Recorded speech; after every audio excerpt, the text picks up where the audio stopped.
राधे मेरी स्वामिनी, मैं राधे जुको दास। जन्म जन्म मोह दीजियो, श्री वृंदावन को वास। मां कर्माबाई बहुत उच्च कोटि की संत हुई इसी कलयुग में। मां कर्माबाई को जानते हैं ना आप लोग? नहीं जानते होंगे। इसी कलयुग की माई है मां कर्माबाई। मांग मांग के खाती थी वो भोजन, जहां जाती थी मांग के खाती थी। एक दिन मेरे बिहारी जी के मंदिर में गई दोपहर में, तो देखी दोपहर में पुजारी जी भोग लगा रहे हैं। कर्माबाई बोली ना ठाकुर जी से, ये पंडित जी आपको भूखा मार देंगे ठाकुर जी, बताओ सुबह आपको भूखा रखा, सुबह से आपको। प्रभु यहां तो मेरा कोई अधिकार नहीं है कि आपको कुछ खिला पाऊं, लेकिन तुम एक काम करना, कल सुबह 6 बजे मेरे घर आ जाना। भूख लगी होती है तुमको, इसलिए मैं तुमको कुछ खिला दूंगी। उसके बाद बढ़िया दोपहर में आना और 56 भोग चकाचक खाना। और उसको विश्वास था कि कन्हैया अवश्य आएंगे। सवेरे उठी 5 बजे, नहाई ना नहाई मां और ना आंगन साफ किया। पहला काम किया, मां ने खिचड़ी बनाई। उसने जैसे ही खिचड़ी बना के रखी और 6 बजने ही वाले थे, तो दरवाजे पर एक 8 साल का बच्चा आया और आकर बोला, जल्दी खिला दे मां भोजन, जोर की भूख लगी है। कर्माबाई ने खिचड़ी खिलाई और अब ये नियम नित्य का हो गया। नित्य बिहारी जी आते और नित्य मां कर्माबाई मेरे ठाकुर जी को खिचड़ी खिला देती।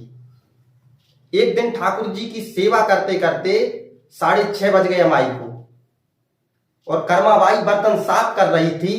तभी वहां से एक महात्मा गुजरे और महात्मा जी बोले, इतने सुबह सुबह भोजन कर लिया तूने? बोले, अरे माई इतने सवेरे सवेरे तू खा ली? माई बोली, मैं नहीं खाई, मेरा कन्हैया आया था, मैंने उसको खिचड़ी खिलाई है। तब महात्मा बोले, हाँ तुम बड़ी भक्तन हो जो तुम्हारे घर ठाकुर जी आएंगे, जो कन्हैया तुम्हारे घर आएंगे। भगवान को खिलाती तो ऐसे खिलाती, अभी तूने स्वयं स्नान नहीं किया, तेरा आंगन साफ नहीं है और तेरे बर्तन भी झूठे डले हैं। माई बोली, प्रभु हमको कुछ नहीं पता, कैसे करना चाहिए, क्या करना चाहिए। महात्मा बोले कि मैया पहले तू स्वयं नहाना, फिर आंगन साफ करना, फिर बर्तन साफ करना, फिर भोजन बनाना। बोली, कल से करूंगी महात्मा जी। अगले दिन उठी मैया, साफ सफाई करने में ही समय गया।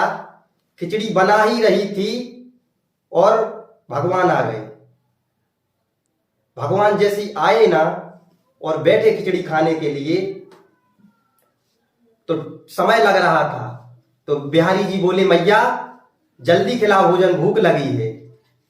और जैसे ही बिहारी जी ने कहा ना कि मैया जल्दी खिला, भूख लगी है, और मंदिर में पुजारी जी घंटा बजा रहे थे कि मंदिर का पट खुले और ठाकुर जी को भोग लगाएं। और इधर मैया ने ठाकुर जी को खिचड़ी परोसी ना, तो ठाकुर जी ने 1-2 कौर ही खिचड़ी खाई। और मैं सत्य बताऊं ना माई बाप, जब पुजारी जी ने मंदिर का पट खोला, तो ठाकुर जी के विग्रह में उनके दाहिने हाथ में खिचड़ी और भगवान के मुख में खिचड़ी लगी हुई थी। मंदिर में पुजारी जी की मति घूम गई।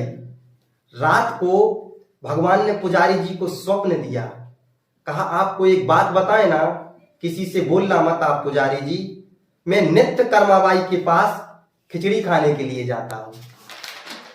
मैंने पढ़ा है जब कर्माबाई इस संसार में नहीं रही ना, उसके बाद कई दिनों तक अगल बगल के लोग सवेरे सवेरे मां कर्माबाई के घर से एक छोटे बच्चे के रोने की आवाज सुनती थी। और वह बच्चा, खिचड़ी नहीं मिलती थी इसलिए रोता था। वो बच्चा स्वयं ठाकुर जी थे।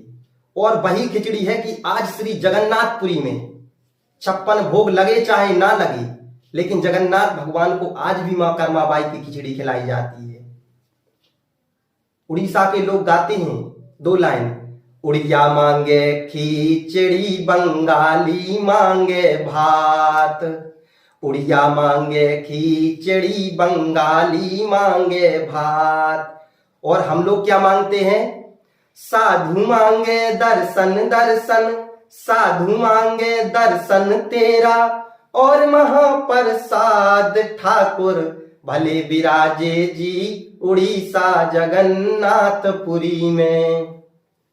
आपसे एक बात और कहूं ना माई बाप, एकादशी के दिन चावल छूना तो दूर की बात है, ठाकुर जी को एकादशी के दिन चावल का तिलक तक नहीं लगाते हम लोग।